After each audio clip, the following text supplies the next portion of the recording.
Gnosticism held that the world is imperfect as it was created by an evil God who was constantly at war with the true good God. That Christ and Satan were brothers, that reincarnation exists, and that women were the equal of men. That is the back to Sean Martin's The Gnostics, the first Christian heretics. Wow, this has been a great introduction to Gnosticism. It's only about 140 pages, and it's very readable. When Sean Martin does decide to use when he decides to use words that are, a bit advanced, that delineate and describe something particular that requires the use of a larger word, he does so. He knows the right time to use vocabulary. It's not overly dense at all. It just it presents the philosophy very well. Gnosticism, it's weird. I've been reading this book for the last 5 or 6 days, but it feels like I've tapped into. It feels like the faith, the philosophy, just kind of taps into thoughts I've been assimilating for the last 2 or 3 years. Truly trying to assimilate. I mean, I've thought about this stuff since 7th or 8th grade, when I was sent to Orthodox Christian school. That was just a complete blunder. Complete blunder. But I learned a lot about the Bible through that school, as you would imagine. I learned a lot about the church fathers, and how they would constantly mischaracterize their opponents. They'd make straw men out of their arguments, and they would suppress anything that went a little bit outside of their canon. And Gnosticism is diametrically opposed to any sort of orthodox, any sort of dogmatic system. Let's see, I'll read some from here. We'll start to actually get into the book a little bit. So Gnosticism, derived from the Greek word gnosis, to know, is the name given to various religious schools that proliferated in the first centuries after Christ, and at one time it almost became the dominant form of Christianity. One of the really cool things about Gnosticism, and the main thing that I think anybody can glean something from, regardless of religious proclivities or the absence of religious proclivities, can learn from the Gnostics and the way they lived is that they would learn from. They saw that knowledge was embedded in any sort of thought, of higher thought. Anything that is trying to use the imagination and creativity to come to some sort of empirical, or otherwise, maybe empirical's not quite the right word, but to use the imagination and creativity to come to realizations about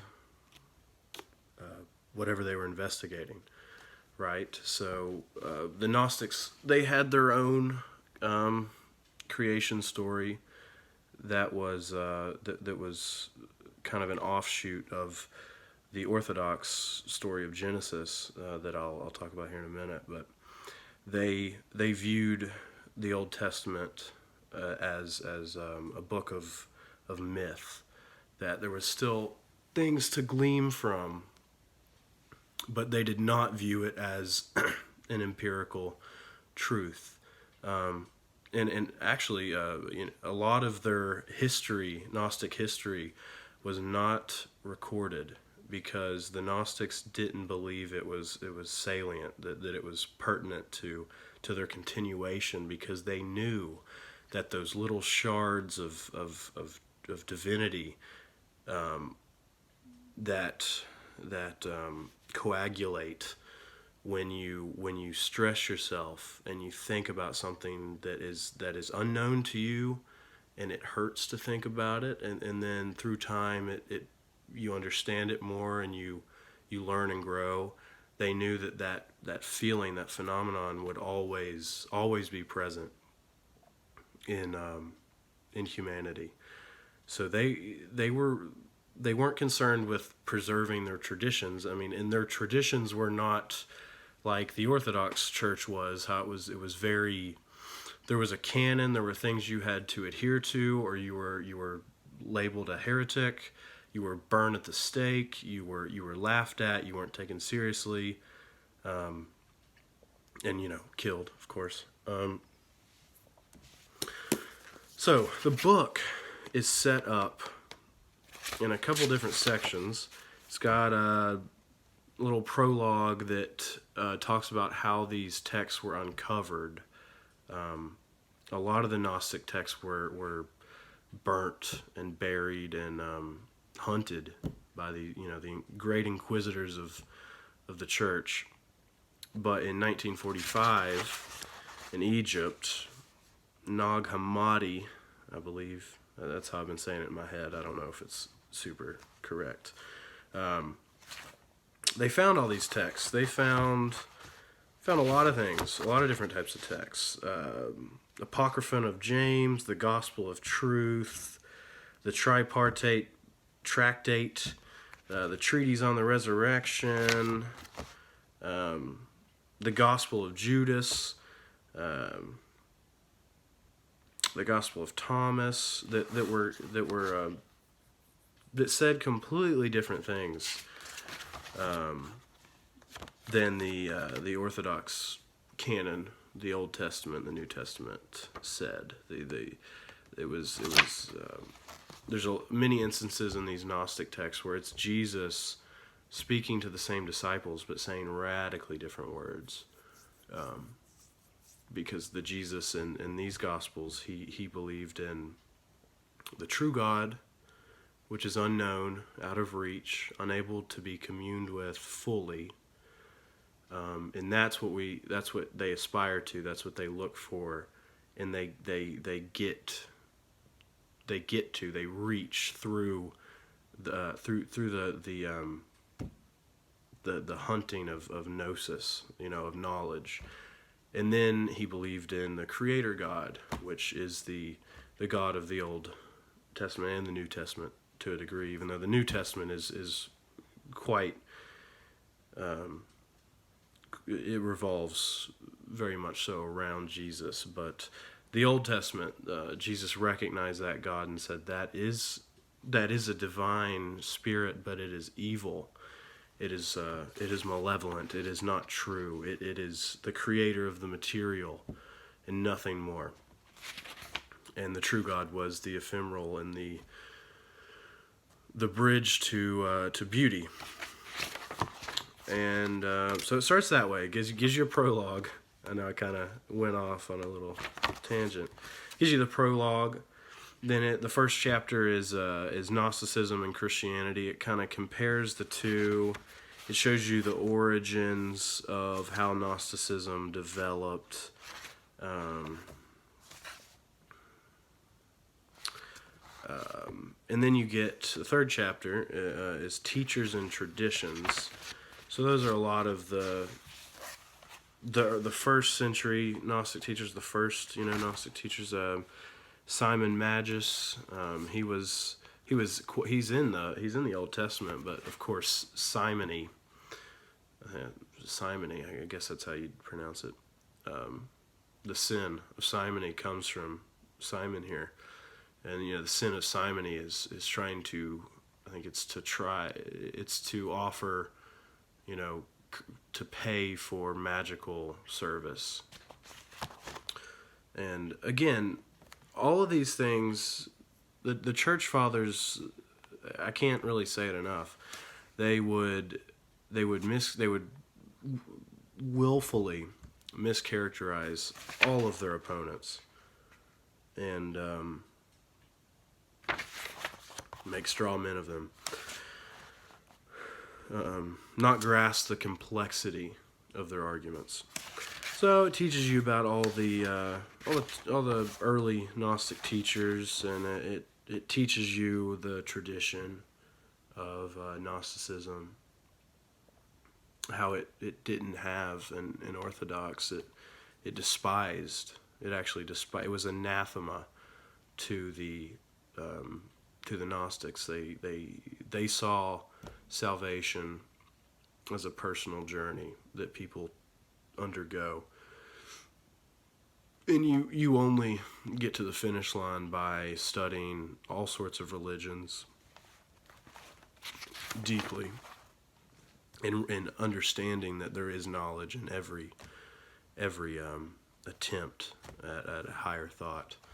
So, that's how I think it can translate. Gnosticism can translate. If you look at Gnosticism as a philosophy instead of a faith, it can translate to anyone, and it certainly translated to me. That's what I try and do, is study the world and the history of thought and the differentiating thoughts that people have had, the wars, why wars are caused, psychology, philosophy, religion, the phenomenon of faith, and just to have more insight and to think outside of my isolated, insular experience and intuition. So the Gnostics were really cool. Well, one thing I can say there, that whole process of gnosis, of awakening, of looking at everything and coming to the true knowledge of something. It's he says early on that in pop culture, one of the biggest references to Gnosticism is the Matrix, and how Neo awakens and he chooses to take the pill that is going to show him the true nature of things and show him that he was being held in captivity by the evil God, or the machines. And once he has that knowledge, that gnosis, he can't go back. It's onwards. Once you look at the true nature of things, it's very hard to go back, unless, of course, somebody gets a hold of you and gives you a frontal lobotomy in the name of categorical thinking, whether it be psychology or faith or religion. So then it goes into some of the more prominent Gnostics that were more largely known: the Mandeans, the Manic. I'll just show it to you. Might be reversed on this thing. The word maniac comes from that term. The manic, I don't know. I'm not even. But the word maniac comes from them. Because that's how the church fathers portrayed them, as just maniacs. Then it goes into.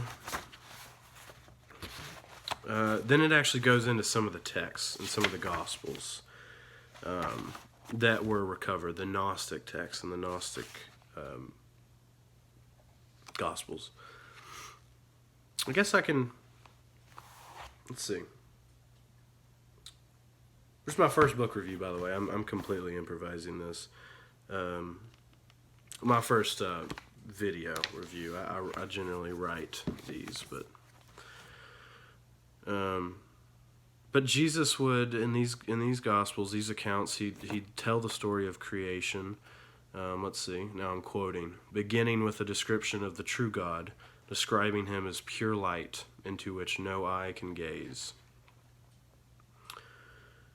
And So basically, the creation story of the Gnostics. Okay, so I'm describing it to the best of my ability from what I currently know. Um, so the true God was in. He's the manifestation of knowledge, and he is unknown. He's the first mystery, and we can never commune with him. And he let forth emanations of his light, his true light, that would lessen in potency. They would attenuate themselves as they went further out. Think of throwing a rock in a puddle or a pond, and how the rings around it get less and less potent. They're further from the source, right? So after 9 or 10 of the little emanations, and each ring, each sphere of emanation had its own kind of being that would rule over it. Aeons, Aeons, and archons, Archons. And anyways, the youngest in emanation is, they call her Sophia, and she is the manifestation of wisdom, of feminine wisdom. And she wanted to look at the true God and understand him. And she, in ignorance, it was not a willful act by her. In ignorance, she accidentally created the demiurge, the creator of the material world that we live in, that is arrogant and thinks that there is no God but him. There is nothing above him. And that's why we see his vulgar displays of power in the Old Testament of wiping children and babies and anyone opposed to him out. The great, I was just thinking about it the other day, 2 Kings 23 or 22, starting at verse 23. It's around there. It tells about Elijah, who is leaving a town and gets mocked by a group of children. And they don't say anything, they're not that venomous. All they say is, get out of here, Baldy. Get out of here, Baldy. And he summons the strength of the Lord to summon bears that come out of the forest and maul 42 of the boys. So that God is the demiurge. That God is evil. That God is malevolence. And so that's the creation story explained in a very elementary way.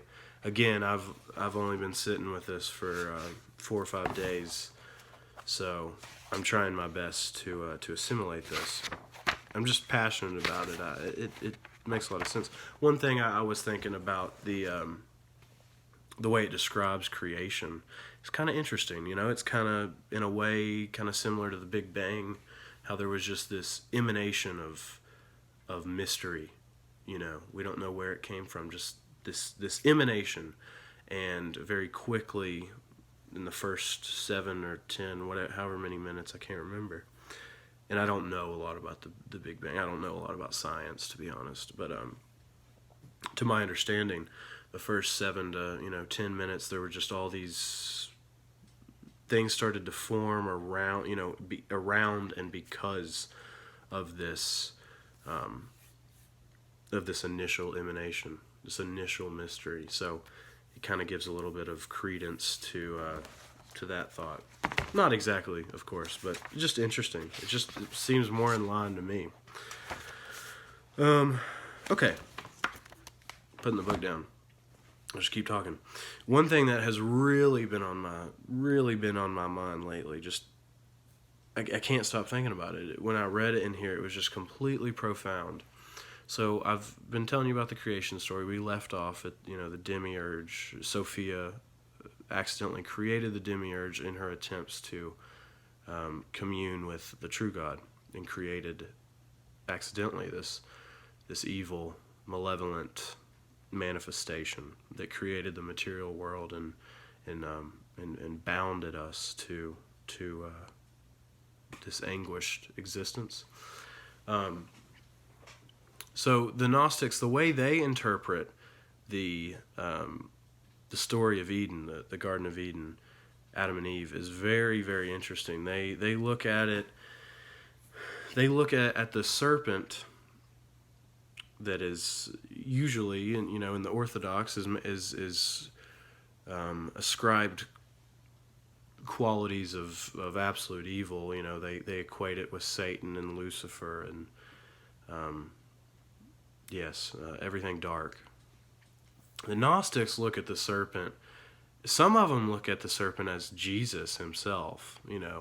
It's completely diametrically opposed. They view the serpent as one of the wisest creatures. The manifestation of wisdom, of Sophia. And they view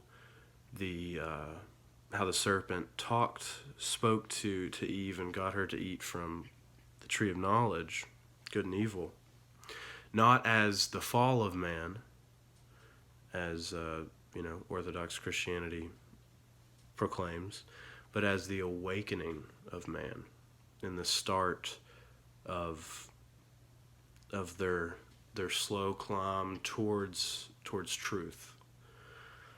And when Adam and Eve realized this, they looked at the Creator God that was walking through the garden with them, and they felt the shame and the nakedness because they saw that God as not being the true God. They saw that God as being their captor. And that's just amazing to think about. I've even kind of I've thought about today, turning that into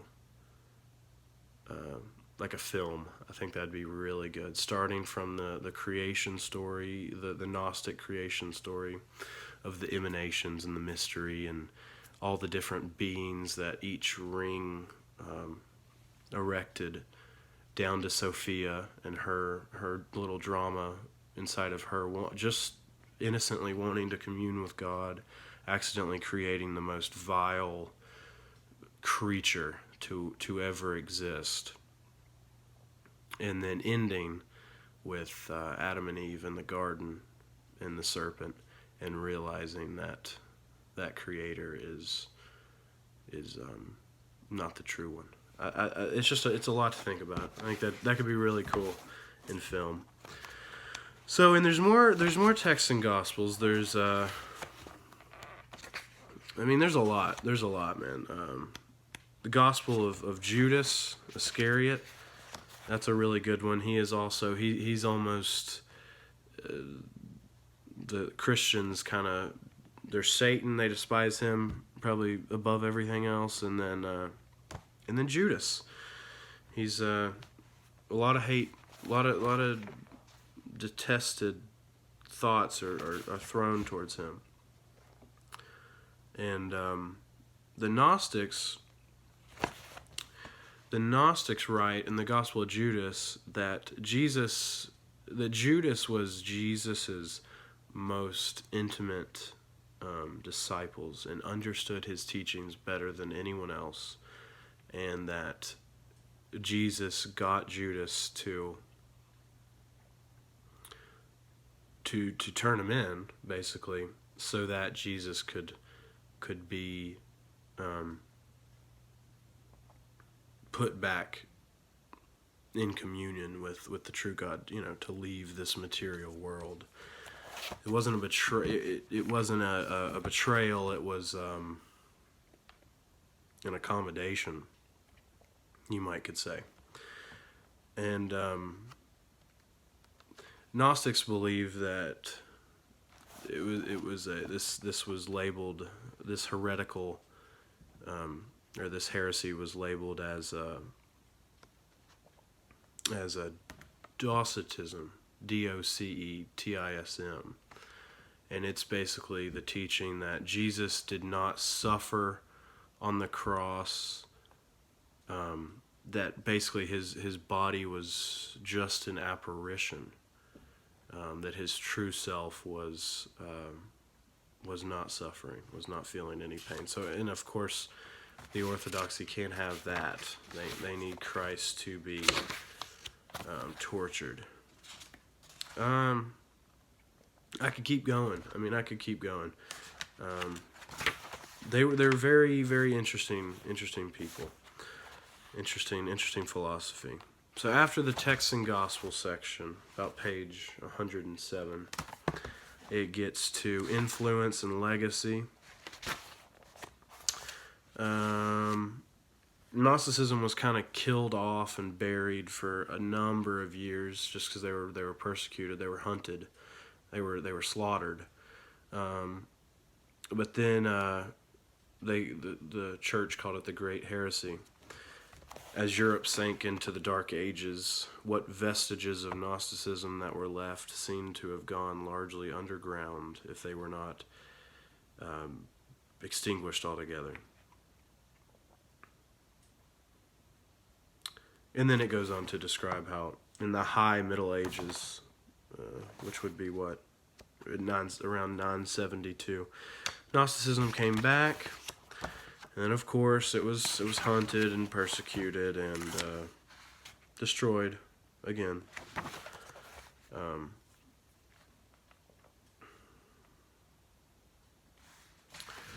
But yeah, this is just a great introductory book right here to Gnosticism by Sean Martin. I loved it. There's a lot of things I can't, and I've only been sitting with this I just finished it today, and I just started reading it, less than a week ago. Just been thinking about things.